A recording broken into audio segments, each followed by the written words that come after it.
Hello, ನಮಸ್ಕಾರ ಎಲ್ಲರಿಗೂ. Almost ಒಂದು ವಾರ ಆಗಿದೆ ಎಲ್ಲ ಥಿಯೇಟರ್ಸಿಂದ ಆಚೆ ಹೋಗಿದೆ ಸಿನಿಮಾ. 5-6 ಶೋ ಇದೆ ಅಷ್ಟೇ. ನನಗೆ ಈ ಒಂದು ವಾರದಲ್ಲಿ ಎಕ್ಸ್ಪೀರಿಯನ್ಸ್ ಆಗಿರೋದು ಏನಂದರೆ, ಇಷ್ಟು ದಿನ ಹೇಳ್ತಾ ಇದ್ರು ಒಳ್ಳೆ ಕಂಟೆಂಟ್ ಇದ್ದರೆ ಹೋಗುತ್ತೆ ಸಿನಿಮಾ ಅಂತ. ಡೆಫಿನೆಟ್ಲಿ ಇಲ್ಲ. ಬಿಲ್ಡಪ್ಗಳು ಕೊಡಬೇಕು, ಫೇಕಾಗಿ ಜನನ ತುಂಬಿಸ್ಬೇಕು, ಇದೆಲ್ಲ ಇದೆ. ಒಬ್ಬೊಬ್ಬರು ಒಂದೊಂಥರ ಬಂದು ಆಫರ್ಗಳು ಕೊಡ್ತಾರೆ. ನಾನು ಇಷ್ಟು ಟಿಕೆಟ್ಸ್ ಬುಕ್ ಮಾಡಿಸ್ತೀನಿ, ಇಷ್ಟು ಜನನ ಕಳಿಸ್ತೀನಿ, ಹಿಂಗೆ ಫಿಲ್ ಮಾಡಿಸ್ತೀನಿ, ಬುಕ್ ಮೈ ಶೋನ ಆರೆಂಜ್ ಟರ್ನ್ ಮಾಡ್ತೀನಿ ಅಂತ.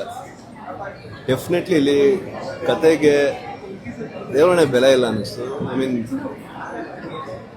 ನೀವು ನೋಡಿ, ಒಬ್ಬ ನೆಗೆಟಿವ್, ಯಾರಾದರೂ ನಿಮ್ಮಲ್ಲೂ ಎಷ್ಟೊಂದು ಜನ ಸಿನಿಮಾ ನೋಡಿದ್ದೀರ ಅಲ್ವಾ, ಒಂದು ನೆಗೆಟಿವ್ ಯಾರಾದರೂ ಮಾತಾಡಿದ್ದೀರಾ? ಒಂದೇ ಒಂದು ನಾನೆಲ್ಲೂ ಕೇಳಿಲ್ಲ. ನನ್ನ ಫ್ರೆಂಡ್ಸ್ಗೂ ಹೇಳ್ತೀನಿ, ಮೋಸ್ಟ್ಲಿ ನಾನು ನನ್ನ ಮುಂದೆ ಹೇಳೋಕ್ಕೆ ಅವ್ರಿಗೆ ಪಾಪ ನನ್ನ ಸಿನಿಮಾ ಅಂದ್ಬಿಟ್ಟು ಹೇಳಲ್ಲ ಅಂತ. ಅವ್ರ ಕೈಲಿ ಫೋನ್ ಮಾಡಿಸೆಲ್ಲ ಕೇಳಿದ್ದೀನಿ. ಎಕ್ಸಲೆಂಟ್ ಆಗಿದೆ screen play, direction, story. But I fail to convince people. ನಾನು ನಮ್ಮ ಕನ್ನಡ ಜನತೆಗೆ ಕನ್ವಿನ್ಸ್ ಮಾಡೋದ್ರಲ್ಲಿ ಫೇಲ್ ಆಗಿದ್ದೀನಿ ಅಂತ ಅನ್ನಿಸ್ತು. ಬಿಕಾಸ್ ಒಳ್ಳೆ ಸಿನಿಮಾ ಮಾಡಿದ್ರೆ ಬರಬೇಕು ಅಂತ ಏನಿಲ್ಲ, ಅದು ಅವ್ರ ಇಷ್ಟ ಆಗಿ, ಅವ್ರ ದುಡ್ಡು, ಅವ್ರ ಸಮಯ, ಮೇಯ್ನಾಗಿ ಸಮಯ. ಯಾರು 2.5-3 ಗಂಟೆ ಕೂತು ಸಿನಿಮಾ ನೋಡ್ತಾರೆ? ನನಗೆ ಮನೇಲೇ ನೋಡ್ಬೋದು. ಸಿನಿಮಾ ಹೇಗೆ ಮಾಡೋದು ತುಂಬ ಒಳ್ಳೆ ಜರ್ನಿ ಸಿನಿಮಾ ಮಾಡೋದ್ರಲ್ಲಿ. ಬಟ್ ಅದನ್ನು ತಲುಪಿಸೋದ್ರಲ್ಲಿ ಭಾರಿ ಕಷ್ಟ ಇದೆ. ತುಂಬ ಜನ ಮಾತಾಡ್ತಾ ಇದ್ರು ಒಳ್ಳೊಳ್ಳೆ ಸಿನಿಮಾ ಮಾಡ್ಬೋದು. But I am experiencing that. ಗೊತ್ತಿಲ್ಲ, ನನಗೆ ಇನ್ನೂ ಅರ್ಥ ಆಗ್ತಿಲ್ಲ. ನನಗೆ ರಿಲೀಸ್ಗಿಂತ ಮುಂಚೆ ಒಂದು ಅನಿಸಿತ್ತು, ಒಂದೊಳ್ಳೆ ರಿಪೋರ್ಟ್ ಬಂದಮೇಲೆ ಜನ ಬರ್ತಾರೆ ಥಿಯೇಟರ್ಸ್ಗೆ ಅಂತ. But it's not. ನನಗೆ ಏನಾಗಿದೆ, ಹೇಗೆ ಇನ್ವೈಟ್ ಮಾಡಬೇಕು ಜನನೇ ಗೊತ್ತಿಲ್ಲ. ಎಲ್ಲ ರೀತಿ ಪಬ್ಲಿಸಿಟೀಸ್. ಸುದೀಪ್ ಸರ್ ಹೇಳಿದ್ದಾರೆ, ಅವರೇ ಕೂತು ಒಂದು ಸ್ವಲ್ಪ ಫೈನಲ್ ಎಡಿಟ್ ಮಾಡಿದ್ರು. ಸುದೀಪ್ ಸರ್ ಕೂಡ ಹೇಳಿದ ಮೇಲೂ ಬರಲ್ಲ ಅಂದರೆ ನನ್ನ ಮಾತೆಲ್ಲಿ ಕೇಳ್ತಾರೆ? ಹಾಗಾದ್ರೆ ಅರ್ಥ ಆಗ್ತಿದೆಯಾ? ನಾಳೆ OTT ಬರುತ್ತೆ ಅಂದರೆ ಮುಂದೊಂದು ದಿನ, ಅವತ್ತು ನೋಡ್ಬಿಟ್ಟು ಥಿಯೇಟ್ರಲ್ಲಿ ಮಿಸ್ ಮಾಡಿದ್ದೀನಿ ಅಂತ ಹೇಳ್ಬೋದು. But I fail to convince people. ಜನನ ಥಿಯೇಟ್ರಿಗೆ ಕರೆಯೋದ್ರಲ್ಲಿ ನಾನು ಫೇಲ್ ಆಗಿದ್ದೀನಿ. ಏನೇ ಪಬ್ಲಿಸಿಟಿ ಮಾಡಿದ್ರು, ಎಷ್ಟೇ ಪುಷ್ ಮಾಡಿದ್ರು ರೀಚ್ ಆಗಿಲ್ಲ.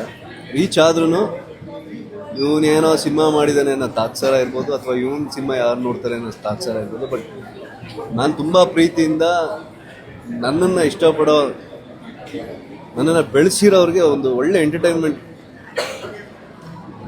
ಕೊಡಬೇಕು ಅನ್ನುವಂಥ ಒಂದು.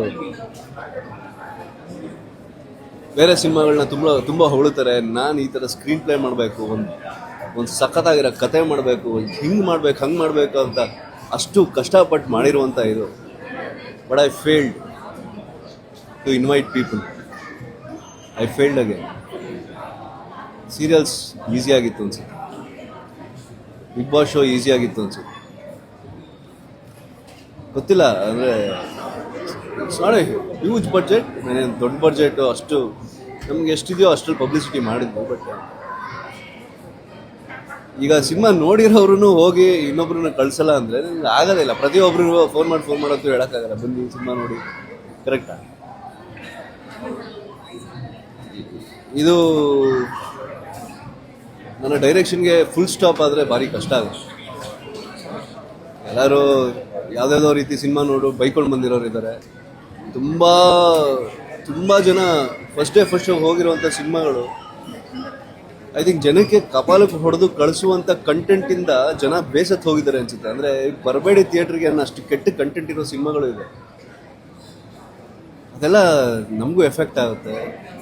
ಕಷ್ಟ. ಒಬ್ಬ ಇಂಜಿನಿಯರ್ ಆಗಿ 4 ವರ್ಷ MNC ಕಂಪ್ನಿ ಮಾಡಿ ಬಿಟ್ಟು ಆ್ಯಕ್ಟರ್ ಆಗಿ ಬಂದು ಈಗ ಅತ್ಯದ್ಭುತವಾದ ಒಂದು ಕನ್ಸು ಇಟ್ಕೊಂಡು ಬಂದಿದ್ದೀನಿ. ಅಷ್ಟು ಚೆನ್ನಾಗಿದೆ ಅಂತ ಎಲ್ಲರೂ ಹೇಳ್ತಾರೆ. ನಾನು ಏನಕ್ಕೆ ಇಷ್ಟು ದಿನ ಮಾತಾಡಿರಲಿಲ್ಲ ಅಂದರೆ, ನನಗೆ ಬೇರೆಯವರಿಂದ ನಂಗೆ ರಿಪೋರ್ಟ್ ಬೇಕಿತ್ತು. ಬರೀ ಮೀಡಿಯಾ, ಪ್ರೆಸ್ ಅಲ್ಲ. ಇನ್ಫ್ಯಾಕ್ಟ್ ಮೀಡಿಯಾದವ್ರಿಗಾಗಲಿ ಪ್ರೆಸ್ಸವ್ರಿಗಾಗಲಿ ನಾನು ₹1 ಎಲ್ಲೂ ಕೊಡೋಕ್ಕಾಗಿಲ್ಲ. ಯಾಕಂದರೆ ನನ್ನ ಹತ್ರ ದುಡ್ಡಿಲ್ಲ ಅಷ್ಟೊಂದು ಪಬ್ಲಿಸಿಟಿ. ಆದರೂ ಒಳ್ಳೆ ರಿಪೋರ್ಟ್ ಮಾಡಿದ್ದಾರೆ.